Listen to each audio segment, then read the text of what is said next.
far, far away, in a universe of spinning stars and silent moons, there is a special kind of being called a child. A child is not born empty. They are born full of wonder, full of feeling, and full of a secret, quiet knowing. But as they grow, the world gets very loud. It tells them to hurry, to be like everyone else, and to forget the quiet whispers inside their own heart. They begin to think their feelings, their storms and their rainbows, are bad things to be locked away. That is why this place, this little corner of the world you have found, was made. It is a remembering place. It is called Conscious Kids. Here we learn that a sad feeling is just a visitor.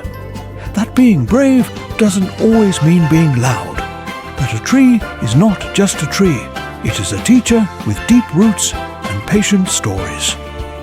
And the most important story of all, the one that whispers in every laugh and every lantern glow, is this. You were not made to become someone else. You were made to be exactly who you already are. A quiet light, a breathing heart, and always, always enough. Welcome to our magic school, where little hearts grow and big hearts remember.